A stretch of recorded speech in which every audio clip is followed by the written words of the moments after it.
Eu ocupo a tribuna pela liderança da minoria, enquanto decorre a votação, para tratar de um tema que me parece o mais grave desse país, que é o tema da desigualdade social e do desemprego. Peguei os dados do último trimestre do IBGE e nós podemos ver aqui que no último trimestre nós mantemos o desemprego em quase 12 milhões de brasileiros, mais 4 milhões de desalentados, sendo que no último trimestre esses desalentados, ou seja, aqueles que já desistiram de procurar emprego, em mais de 200 mil pessoas.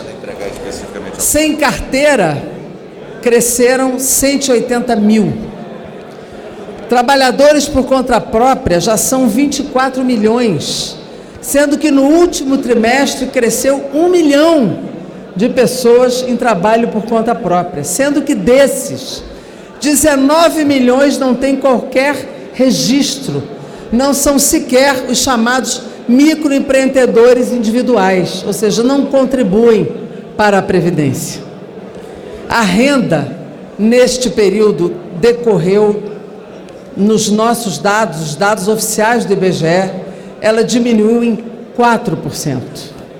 São dados que expressam a gravidade socioeconômica do nosso país. E nós não vemos por parte deste governo nenhum projeto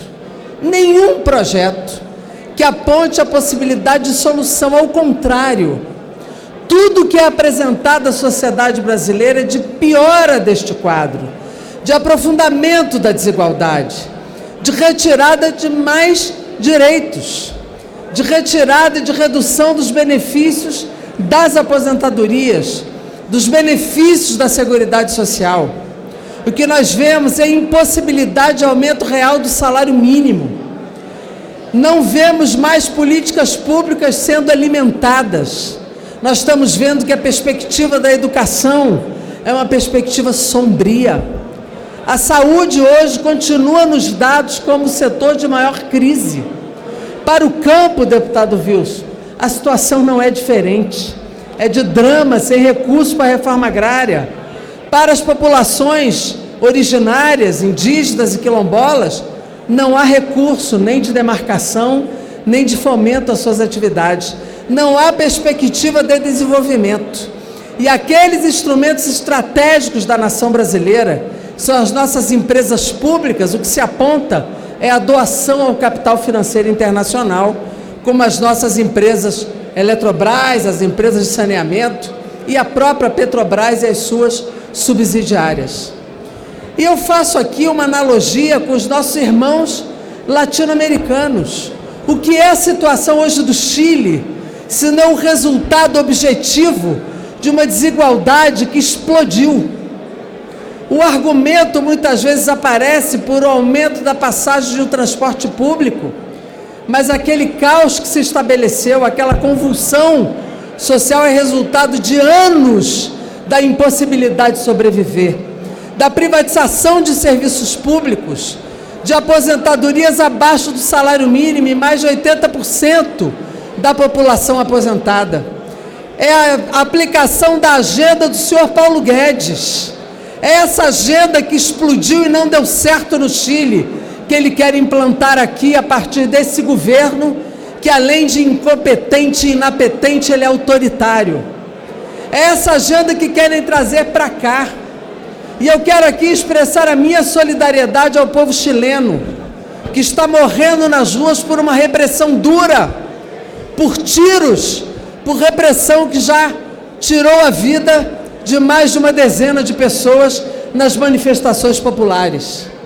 Aquela convulsão que nós não queremos que ocorra no Brasil de forma desorganizada. Nós queremos um movimento social organizado, se manifestando e reivindicando políticas públicas, papel do Estado, políticas universais, previdência pública, saúde pública, universidade pública funcionando, políticas de emprego e renda, aumento real do salário mínimo.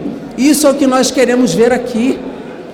E o que nós estamos vendo aqui é a aplicação daquela agenda que nós não queremos ver aqui, como foi no Equador, a explosão que lá se deu com um padrão repressivo também. Mas a América Latina também dá bons sinais de que o povo reage eleitoralmente, muda o quadro da Argentina, avança no Uruguai mantendo a frente ampla, e ontem teve o resultado fenomenal de novamente eleger Evo Morales na presidência da Bolívia. Então são resultados que o Brasil também vai olhando. O Brasil também vai olhando, porque não aguenta mais, não só essa desigualdade que se aprofunda, e nós da oposição temos propostas para geração de emprego, para a reforma tributária, nós temos propostas para esse país, como também não aceitamos o abandono deste governo nas políticas ambientais, seja na Amazônia, seja agora nessa inapetência em relação ao óleo nas praias do Nordeste brasileiro, que viabilizam a produção, o turismo, a vida das pessoas no Nordeste brasileiro, sem nenhuma resposta efetiva, sem plano de contingência, sem ação dos órgãos ambientais, deixando nas mãos de voluntários da ação localizada de governos e prefeituras para salvar o seu meio ambiente, a preservação dos seus rios, da sua atividade pesqueira, das suas praias. Isso é absurdo que se vê hoje no Brasil. Portanto, a nossa solidariedade, mas a nossa exigência. O ministro do Meio Ambiente tem que ser convocado neste plenário para explicar a sua inapetência, a sua incompetência, explicar o que faz por esse país, aliás, o que não faz por esse país.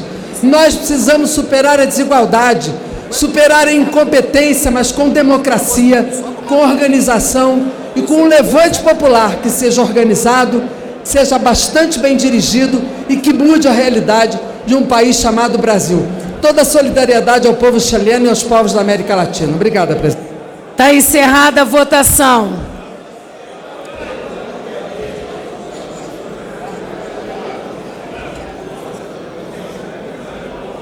Sim, 103, não 320. Está rejeitado.